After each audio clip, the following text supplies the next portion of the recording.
Good afternoon, everyone. My name is Maya Luria with TMC for Seniors. And today we are going to continue on with understanding the power of palliative care. I have Dr. Shana Semmens here with me. She is our TMC, she runs our TMC Palliative Care program over in the hospital. How are you today, Dr. Semmens? Very well. Thank you for having me. Yes. So you have an online audience that's watching along with an in-person audience. If you're watching from home and you've got a question, please feel free to put those questions into the chat and I will ask after you are finished. I've gone ahead and put your PowerPoint up so you're ready to go. Awesome. Thank you guys so much for being with us today. So I'm going to talk about palliative care. I'm going to contrast that a little bit with hospice care because they often get confused even by medical professionals in the hospital. So by the end of our talk here today, you're going to be even better prepared than some of the doctors I work with. So what is palliative care? Palliative care is a medical specialty that aims to provide additional support and symptom management for anyone with a serious illness.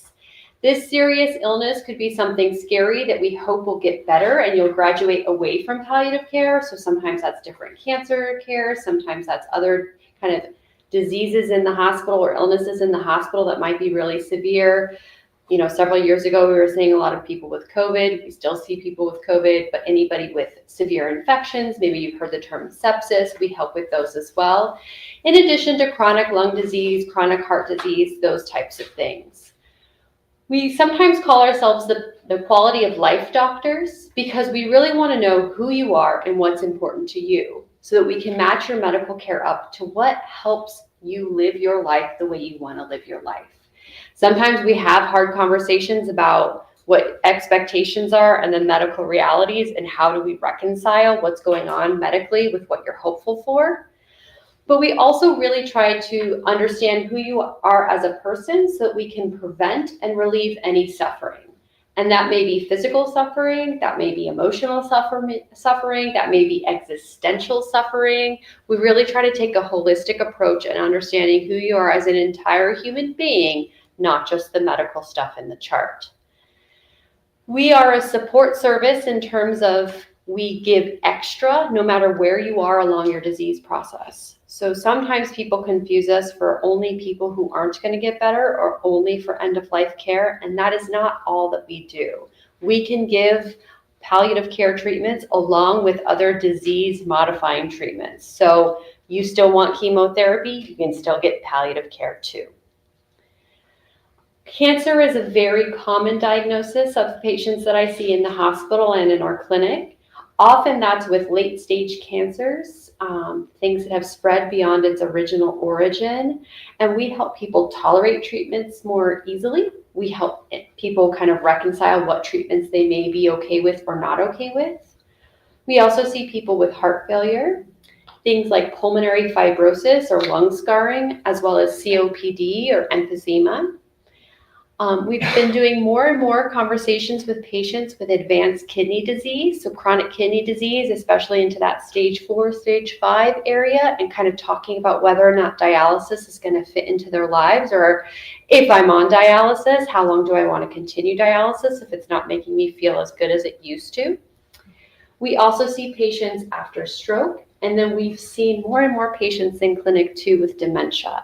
And again, I think that's a really great example of our kind of whole person care because it's not just the patient in front of us, it's their family members and friends too. And really planning for the future and backup plans. So how does it help you as a patient or you as a family member of a patient? One of the biggest things we get told over and over is that it helps with communication. If you're not sure what's going on, we make sure you know what's going on. So not only can you understand your own illness, but you can also communicate that with family. It can be really difficult to get a lot of information from different doctors. And then like, let's say your son or daughter calls and they're like, what's going on, mom? And you're like, great question. That palliative doctor can have a meeting where we all sit down together and everyone who's really important in the family can answer all the questions and we can all be on the same page. It also helps if you've ever been in a situation where you have what feels like 19 million doctors, maybe it's only 3 or 4, but they're all talking about their own little bits and pieces. So you got the heart doctor talking about the heart doctor, but frankly, sometimes that directly contradicts what the kidney doctor is saying. How do I put it all together? How do I put it into the bigger picture of what's going to go on now and moving forward? So sometimes we call ourselves the big picture team too. How do we like herd the cats so we're all speaking the same language? We also increase patient comfort. So not only physically, which we do a lot of, pain, nausea, dry mouth, constipation, all of those things that sometimes people don't address as fully, completely as we do. We talk about it because whatever it is that's bugging you physically and bringing your quality of life down, we want to help make that better. But it also is uncomfortable to not really feel like you know where you are with your disease process. Like, how can I make plans if I don't know how bad it is? Or how good things are going. So really understanding that comfort. We also help not only you, but your family understand what's going on and then what to anticipate in the future. I often talk with my patients about kind of mile markers in the future of, we're not there yet, but down the road, this is what I would say is something to look out for, because that might be a turning point for you and your family. Or that might be the next stage where maybe we need an additional meeting or additional support people in the home, caregiving support, those types of things. In studies, it also decreases patient and family anxiety, depression, and post-traumatic stress disorder. So those are pretty big deals. It decreases conflict. So it decreases the he said, she said, who's he, what's it, all the different people in the family hearing different stories and getting angry at each other. But it also decreases conflict with, your son being mad at the cardiologist because they don't feel like they're getting good information. Or sometimes in stressful situations in the ICU, and it's like, oh my gosh, all the doctors, everyone's on the different page. I'm just feeling anxious and angry. We try to simmer everything down and get everything back on a communication level where we're all on the same page. It also helps decrease length of stay in the hospital. We love hospitals. I work in a hospital. They're there for when we need them, and they're great for when you need them, and then they're horrible places to sleep, and they don't have the best food, and as soon as you can get out of them, we need you to get out of them. So making sure that everybody's on the same page, that we're doing what we need to do and get you out, is also really helpful. To contrast, what is hospice? Hospice is care given to a patient with a life expectancy of 6 months or less. Often I talk about it as an insurance benefit because everything I'm about to describe is covered by insurance. Usually it's home-based care. They deliver medical equipment, things like a hospital bed, oxygen concentrators, medications. There's nurses that come to the house to help out with things a couple of times a week for about an hour. Patient care technicians come out to the house a couple of times a week for about an hour to help with things like bathing or other kind of light duty things. Depending upon how much help a patient or a family needs, they can come once every 2 weeks or alternate almost all the days of the week, depending upon how much support is needed. There are chaplains and social workers, again, to help with the whole picture of a person, any spiritual care needs, to help with anticipation of things like funeral planning, and also to help think about if extra help is needed in the home for caregiving, because it's really hard to take care of a person who can't take care of themselves any longer. And we want to make sure that people are staying in the environment they want to be in as long as that is available and safe to them. There are also hospice houses or inpatient hospice facilities. Those can be used for respite care when a caregiver just needs a break, so maybe the patient goes there and then goes back home. They can also be used for acute symptom management needs. So all of a sudden pain is less controlled than it was before. Let's get you in, figure out exactly what you need for your pain control, and then get you back home. Same thing for agitation or shortness of breath, things like that. Sometimes it's also used for acute end-of-life care. So when a patient is actively dying, and let's say they really don't want to die in the home, we can anticipate that to the best of our ability and get them to the hospice house so that they're dying in a location that's more comfortable for them and the family. One of the best things about hospice care is that they become the new 911. That hospice number is the 24/7 call line for help, and a nurse answers and helps you over the phone or sends a nurse out to the house, whether that's 2 o'clock in the afternoon or 2 o'clock in the morning. In general, this is for patients who have decided to focus on comfort and quality of life and time at home instead of medical interventions or disease-modifying care. So this is when you're saying, no, thank you to more chemo, or more chemo isn't offered. When you're saying, no, thanks, I don't want to go back to the hospital for my heart failure exacerbation. I want to get my heart failure care at home. And that can look different for a lot of different people. I love that Jimmy Carter was just on hospice for over a year, because that helps explain that it's not only a 6-month time period or not only a 2-week time period. But in general, if I may be so bold to say, that Americans are pretty uncomfortable with end-of-life discussions and like to pretend that we're not going to die. And though it's a 6-month insurance benefit, the average time people are on hospice in this country is only 2 weeks, which unfortunately just further reinforces the kind of understanding that hospice is for a very short time period.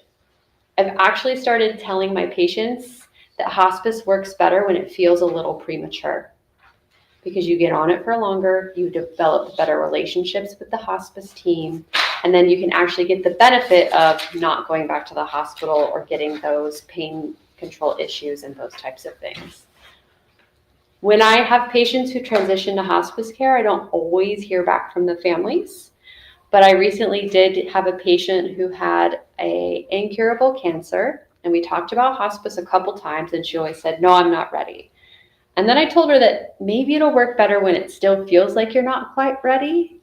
And her daughter called back to say that that was a very kind of pivotal moment in her mom's care, because her mom ended up signing up for hospice a little bit sooner than she wanted to, but they had months of beautiful memory making, including hospice helping with them get everything set up to take a trip to Disneyland with the grandkids. And she had like a great memory making trip with the grandkids as well. And so when I say that hospice is all about like quality of life and living as best as possible for as long as possible, that's what I mean. Hospice made sure she was set up with anything, any kind of backup medications she needed, and she had a great trip and then was able to die at home like she wanted to. I will say that all hospice is palliative care, but not all palliative care is hospice care. We do a lot more beforehand too. So palliative care sounds pretty awesome. One of my favorite things is when I walk up to a patient room and the family's like, the dream team is here, palliative care is here to see us. That makes me happy, because that makes me know that we are doing the good work that we love to do for our patients. So if you have yourself in the hospital, obviously not now, good job. But if you end up in the hospital and you are like, I remember that lady who talked a little bit too much and what she said sounded pretty good, palliative care. Anybody can ask for a palliative care consult in the hospital.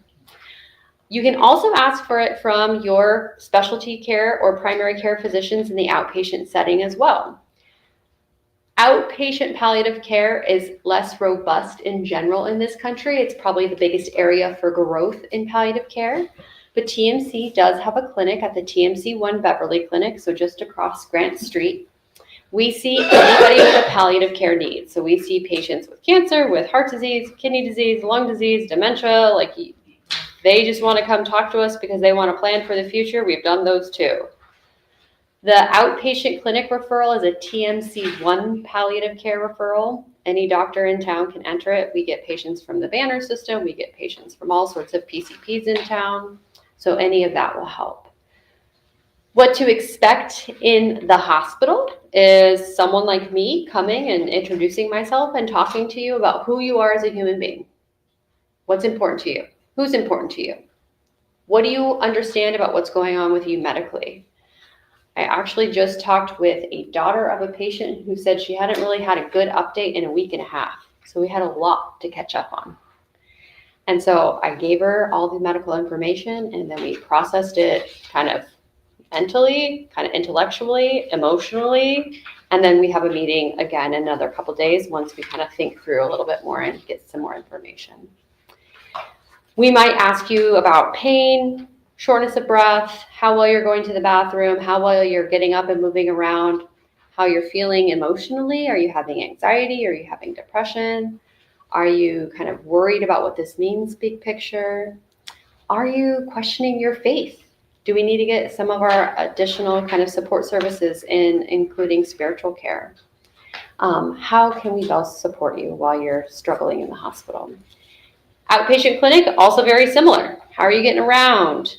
How is your family helping to take care of you? What are your backup plans? One of my favorite questions is, what happens when you can't take care of yourself anymore? Tucson is full of very active, very independent people. And yet I continue to be surprised that the 95-year-old who's been doing fine didn't have the backup plan for when fine isn't happening anymore. And I will tell you, it's much easier transition when we have a plan than when we don't have a plan, because then we're scrambling and it doesn't feel as comfortable. And so I often talk about things about just smoothing it out for the future. It still isn't comfortable for a lot of people to talk about, but sometimes you can blame the doctor for making those plans when you're struggling to get mom or dad to make those plans on their own. What about hospice? Like, when should I be asking about hospice? Well, maybe you or your loved one is coming to the hospital more and more. A lot of times I say 2 or 3 hospital visits in the last 6 months. We doing okay? We not doing okay? Do we need to think about adjusting what we're doing? Now, sometimes stuff happens, right? Like, you fall and you break your wrist and you go to the ED is a lot different than going to the hospital every 2 weeks for pneumonia over and over and over. So obviously there's some wiggle room there. But when you're spending more time in doctor's visits and hospitals than at home, might be time for a conversation. How about when people say, you know what, I don't care what happens to me. I don't want to go back to the hospital anymore. Please do not take me back to that place. Or, you know, I used to go to the hospital and feel a lot better for a while afterwards, but now I'm not feeling as good. I'm not getting better like I used to get better. And so are we still doing the right thing for me? Or, hey, my cancer treatments used to kind of feel like a walk in a park, and now I keep getting sicker and sicker every time I get chemo. What should we be thinking about moving forward? Sometimes people with things like heart failure or lung disease like COPD start losing weight without meaning to. And that says to me as a doctor that we're in a different place with their disease process. Frequent infections, so the UTIs that won't quit, the pneumonias that won't quit, those types of things, another consideration, especially if you have all of those things plus a serious illness like heart failure. Or when you're generally getting weaker and less able to care for yourself. I think that we are very adaptable as humans, and so sometimes we don't see it in ourselves or our close loved ones. But if you have those periodic check-ins from like the family from afar, and they're like, whoa, this is different. You used to walk around on your own, and now you're mostly in your chair.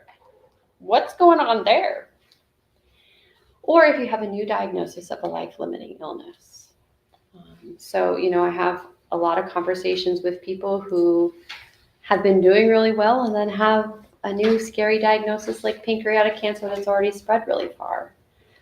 I'm not saying that you shouldn't also talk to a cancer doctor and an oncologist about options, but sometimes it's also nice to talk to someone about what hospice looks like too, so you have the full range of options. I sometimes worry that we have hidden options that are kind of under the table, not really talked about. And in my mind, those aren't really options if you don't know that you can ask for them. And so this is always something you can ask about. Oftentimes I'm asked about hospice in the hospital. I'm like, good news, bad news, not good news, bad news. Like, you're not sick enough for hospice. So like good news, but also like bad news, because then you don't get all these amazing support services too.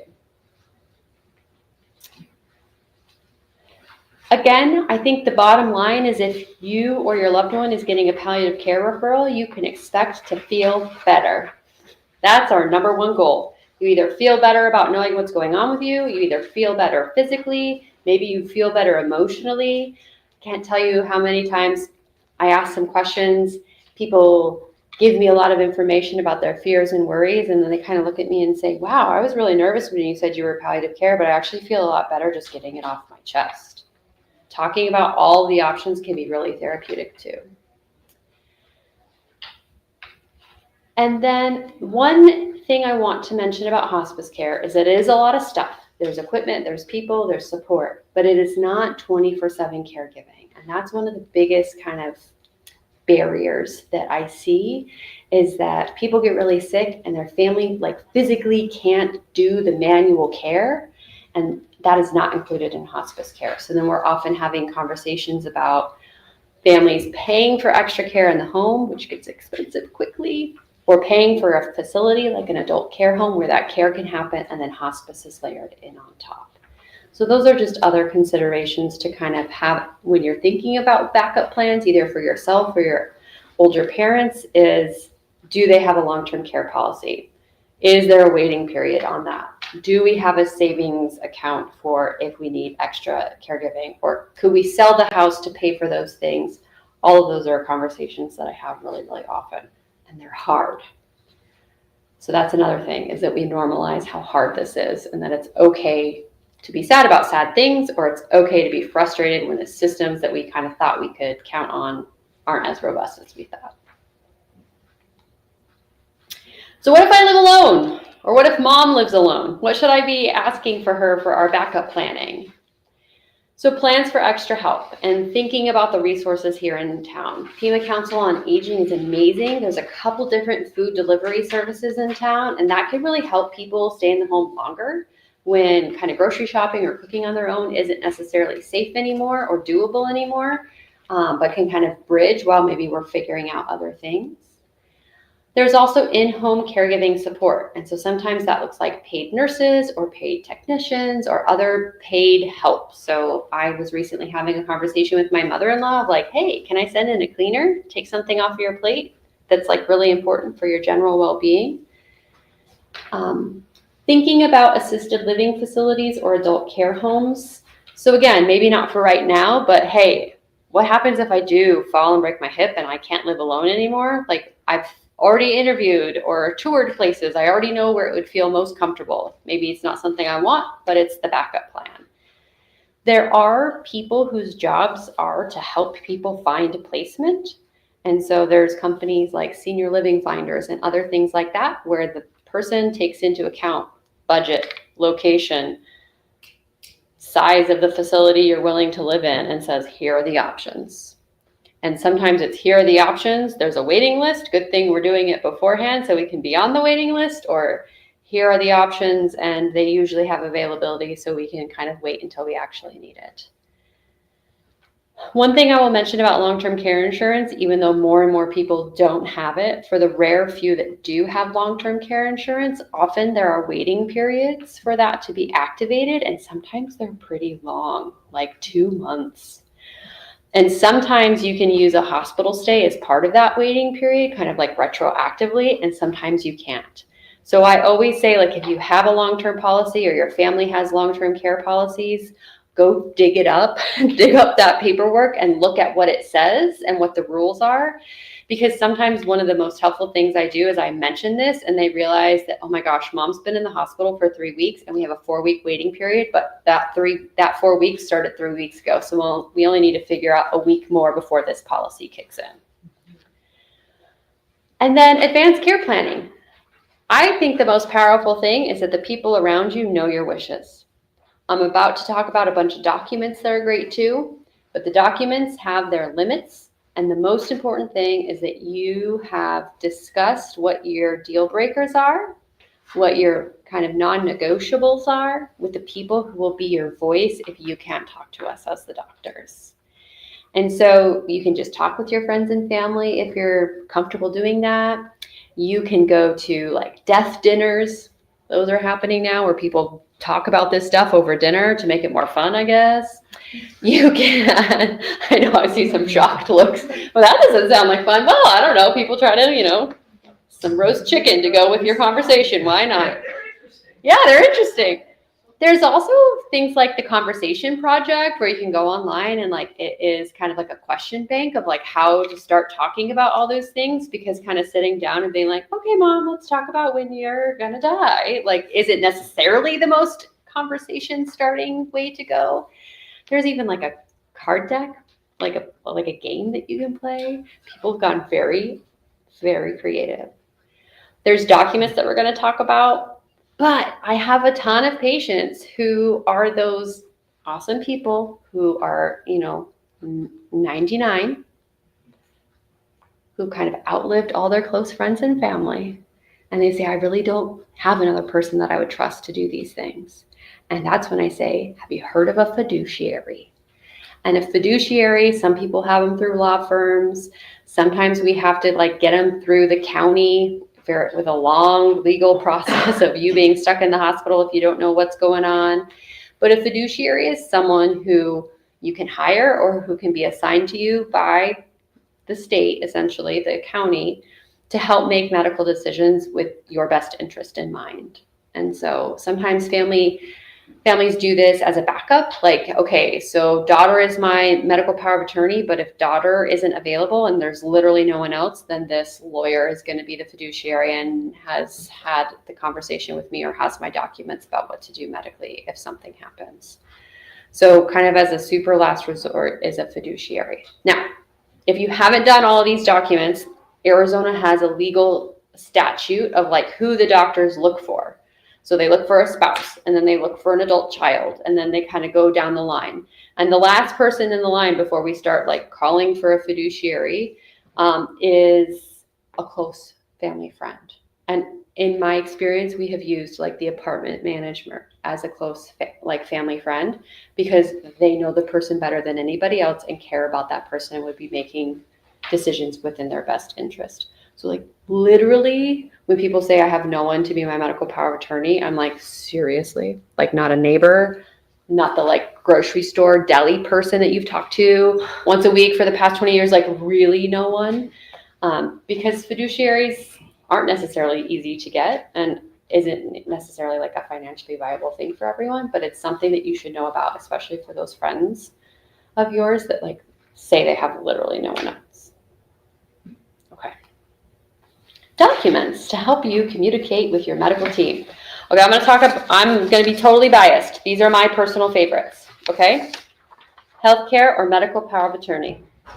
Why do I like this one? Every other document has weird, vague legalese or doesn't talk about every potential situation and then makes people feel stuck. A medical power of attorney just tells me who to talk to. So I'll throw my dear sweet husband under the bus like I always do. He knows that I do this, don't worry. My husband would be an emotional wreck if I were sick enough to not make my own medical decisions. I'm also a doctor. He is not a doctor. All the doctor-y stuff in our family is automatically delegated to me, which is fine, but he would be a lost puppy if I were too sick. My gift to him is that he doesn't have to live with those decisions. My medical power of attorney is my really good friend who's a doctor, who's going to include him in the decisions, but is going to kind of take that burden off of him. So the best medical power of attorney is someone who knows you, knows what you want and what you don't want, and is going to say what you want or you don't want, even if they disagree with it. They're going to say what you would say, not what they would say. This is a very simple document to fill out. You fill out your name, your person, your alternate person.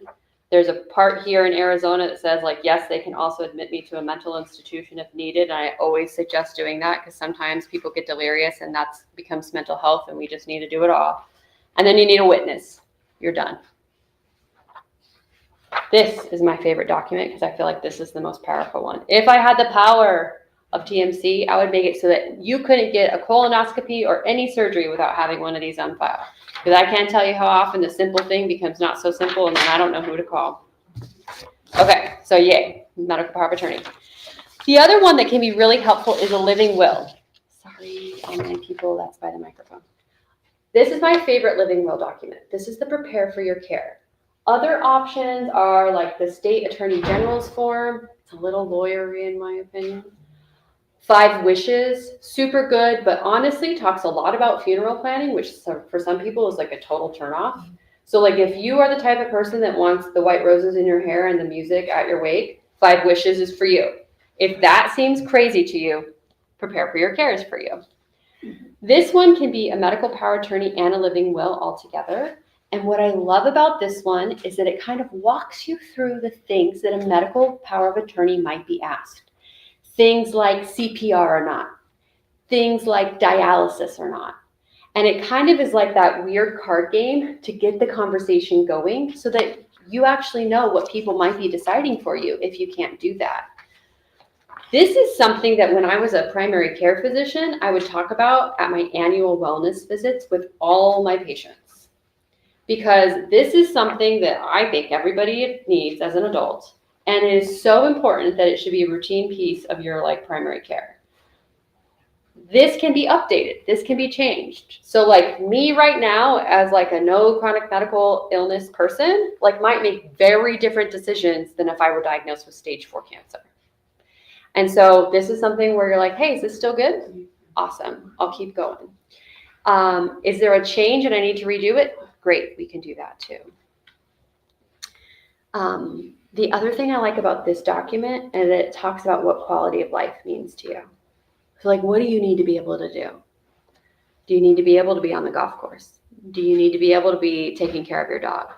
Or do you not really care if you're in a living facility, but you're able to interact meaningfully with your loved ones? That's your bar? Great, that's good for me to know. The other reason I love this is I filled this out with a patient. They came back to the hospital later on. They were so sick that the ICU was going to take them in. ICU doctor found this in their chart, read it, and said, I can tell you what we should do medically based upon what you said. Because even if we did all these things medically, you wouldn't be able to go back to doing what you wanted to do. So this document is usable by other doctors, which is another reason I love it. Another important form, especially in the state of Arizona, is this orange form. This is a out of hospital do not resuscitate form. So this is when you've decided you don't want CPR, like thanks, but no thanks. And you want that to be able to be carried through either to your home or to your living facility, or you just want it really, really clear, please do not do CPR on me. The pink one on the PowerPoint is a POLST or a MOLST. That is a physician order for life-sustaining treatment or a medical order for life-sustaining treatment, POLST and MOLST. They are kind of called different things in different states. The national one is that pink one that Arizona uses. This is really good for those of you who are lucky enough to be snowbirds and you might be going different places because it's valid nationally. And this one is, again, could be an out-of-hospital do not resuscitate form. You can check boxes that say no surgery, no dialysis. And this one's a little bit more official because it's a true physician order where people can say they've talked about this with the doctor and we're not even going to step over that line because they've already drawn it in the sand. And again, these things are revisable for different circumstances in the future. Yes. I was told not to put that out like on the fridge unless you're near death. Otherwise, it can be confusing. So I would say to put it up if you never want CPR. Like if you were to collapse in your home and you wouldn't want resuscitation, it should be up in your home. It is not stone. So like if you have someone in your house too that's like, no, she changed her mind. It's not perfect. But if you really don't want CPR, I would say put it up because we never know when we might need CPR. I also tell people to put it where you most commonly sit in your house. So like if you're really sick and you spend most of your time in your recliner and it's in the kitchen and EMS is not going to go through the kitchen in order to come find you, how would they see it? Yes, ma'am. EMS doesn't necessarily pay attention to that. It is not stone. Yes, can you say more about that? This is a wish. The pink one is a medical order. More and more training is being done with EMS to respect this.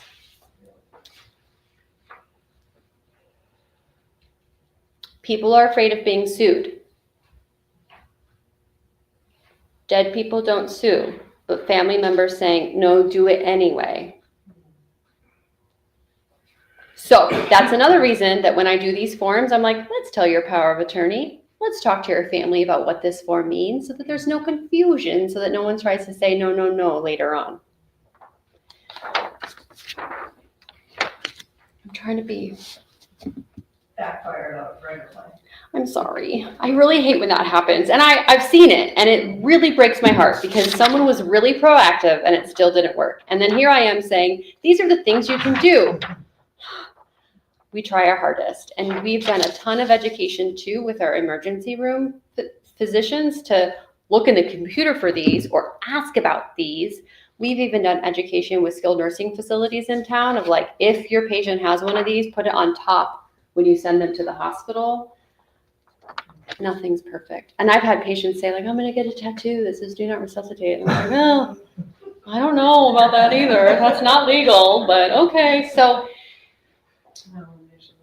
the super hard truth is that we all try our best. And so these are all tools to help protect you from things that you don't want medically. But I will not lie and say that they're a perfect guarantee. I'm sorry. I'm too honest for that. But if I'm involved, I'm going to look for them and I'm going to like shout about them for you. I will advocate for you if you have these. Okay. I tried to leave plenty of time for questions. Maya, do we have any online questions? I do have some online questions. So yes. And one of those, let's talk a little bit more about the orange form. So as you mentioned, the orange form is when you are out of the hospital. Okay. And you have that signed and you have that wherever you're putting it. Now, what happens if you go to the hospital and they want to do CPR? Would that happen as soon as you get to the hospital? Is it only good when you are out of the hospital? I guess is my question. These communicate to physicians in the hospital too. So when I fill out an orange form with a patient, I basically tell them to have their go bag for the hospital. And that's not necessarily a physical bag, like when you're like pregnant and you're about to like go into labor at any moment, right? And it has like your clothes and like your diffuser for your incense or whatever. But it is your like medical power of attorney, your living will, and your orange form packet, where you grab that when EMS comes, you grab it and you're like, nope, I'm a DNR. Nope, you can't do that to me. We also, when we do them in the hospital, take a copy and put it into your chart so that it's visible thereon. The hope and the education that I try to do with my fellow physicians is that they look there and they say, oh, hey, I see you have a do not resuscitate. That's still valid? That's still your wish? Cool. Yep. And then they put it in the computer, do not resuscitate.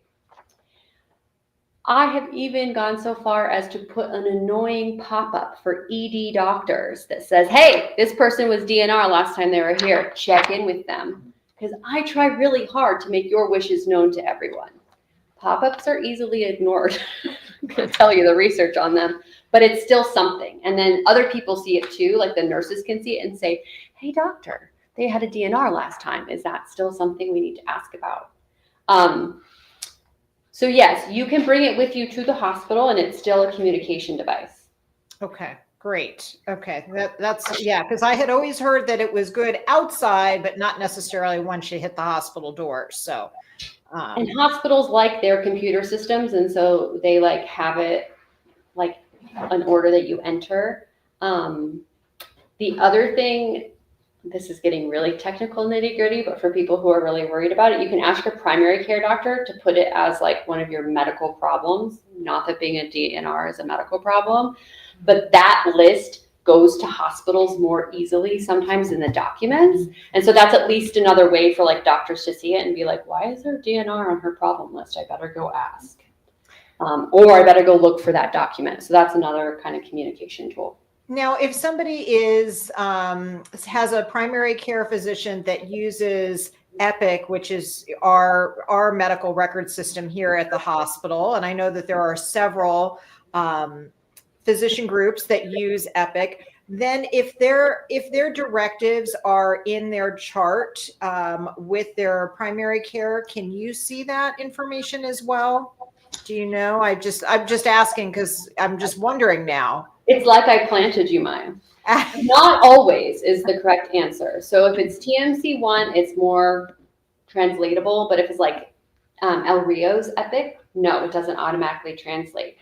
What you can do is upload it to the Arizona Secretary of State Registry, which is a kind of cloud-based system of documents that anytime the palliative care team gets consulted on on a patient, we check the registry to see if they have documents. And then if they do, we print them and then rescan them into the TMC system because it's not like easily integrated yet, but that is the future hope. So no, documents do not always translate from primary care offices to hospitals, or like if you enter it here at TMC and then end up at Banner for some reason, they don't see that. So again, to help with that, any physician you interact with in any system, say scan this so that it's as everywhere as possible. The state registry cloud is one option, and then just literally carrying it with you is another. Okay, great. Now, does every hospital have a palliative care team? No. Okay. No, we're working on it. There aren't enough of us palliative care people. And to fully educate you, very smart people who came to this talk today, there are different levels of palliative care practitioners. I am a board certified fellowship trained physician. So I did a family medicine residency and then additional fellowship in palliative care. And I have 2 board certifications, so I've passed a lot of tests. Mhm. We also have palliative care nurse practitioners, but the palliative care nurse practitioner training can be very variable. I work with a nurse practitioner she was honestly one of my teachers when I was in medical school, so she's been doing it longer than I have, and she's fabulous. There are now fellowships for nurse practitioners too, so that's something that you can ask about. But there are different levels of expertise. Sometimes people say they do palliative care and they're just interested in palliative care. So you are allowed to ask what the training is. At the TMC 1 clinic, only board certified fellowship trained physicians staff our clinic. That's great information. If you don't have palliative care at the hospital where you are, you can still ask about it because more and more hospitals are working on at least tele-palliative consultants. Even at Rincon Hospital, there's not a dedicated team, and that's a TMC hospital. And we've been in conversations about what the need is out there versus not. And like, do we need to do telehealth? Do we need to go down there?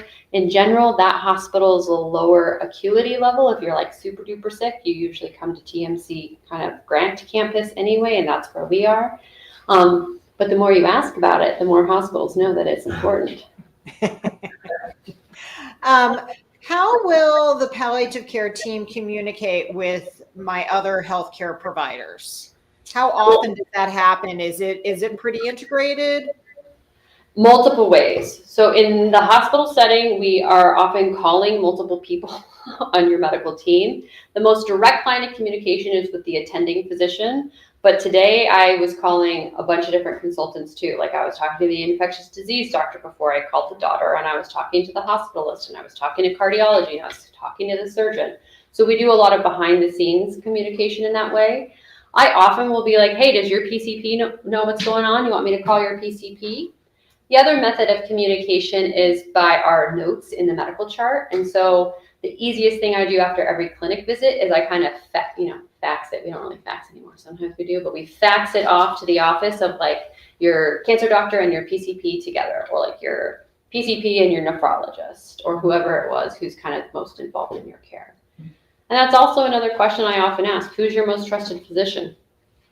Sometimes it's a primary care doctor, sometimes it's the surgeon, sometimes it's the kidney doctor. And that's really good for me to know too, because if we've got pivotal decisions to make, we need that person's opinion. So we might as well loop them in faster. Great. Now, what happens if you have a medical power of attorney who is no longer able to make decisions for you? Who does that transfer to if you didn't put anyone else on your form? If you don't have an alternate, and then kind of bumps to the state statute legal surrogate list. So spouse, adult child, adult parent, brother, sister, domestic partner. Domestic partner might be above brother, sister, sorry. And then family friend. Okay, so it goes in that same order then. Mm-hmm. And so do you recommend usually having one, or do you put 2 alternates down? How many can you put down? So You can have as many as you want. I have seen people with very interesting advanced care planning documents that's like first, second, third, fourth, fifth, sixth, seventh. On the form, there's 2 spots. We can always addend if needed, but at least 2 is kind of what I say. The other thing I will say is sometimes I'm filling these out for patients for the first time, and it's like, let's say there's like a mom and dad, and they're both kind of older and having more medical problems, and I'm talking with the children as well. Sometimes I'll be like, okay, patient, mom or dad, like maybe we don't even put mom or dad on here. We just go straight to the children. And again, sometimes that works great and sometimes that doesn't work, but especially when people are all kind of getting ill at a similar time, we really think about who is the most reliable person to answer their phone as well. And that's another reason my husband's not MPOA. He does not answer his cell phone. Okay. They gotta be what you want. Now, if there is a specific person that you would not want to have a say, I know, like, for instance, you said your husband, right? But they're sort of in that line of that order, and you haven't put them on the form. Is there something else that you need to do? If there's just, anyone, I don't know. This is a question that came in. If there's somebody that you specifically don't want to have a say in your healthcare, you really do need to then pick somebody. Yeah, it's amazing how motivating it is when I'm like, hey, are you married? And they're like, well, yeah, technically, but I haven't talked to the guy in 20 years. I'm like, you need one of these, because if you get confused, I have to track them down. And they're like, ah! And then they fill it out. So yeah, like if you are married but not legally divorced or legally separated, they're still your first person. Or if I have this all the time, like, oh, I don't have anybody, but I have this son, but I don't really like him. He's betrayed me in the past. And like, well, then get your granddaughter on the piece of paper or get your neighbor on the piece of paper. And so sometimes, unfortunately, as sad as that sounds, having people they don't want is the most motivating factor I can find for doing the paperwork. Yeah, and we had an attorney that was here last week, and she was mentioning that they always have sort of the alternates, right? So that you don't run out of somebody. You don't run out of people that you can pick. Obviously, it's very important that you're sharing what those wishes are with everybody that is on that list as well.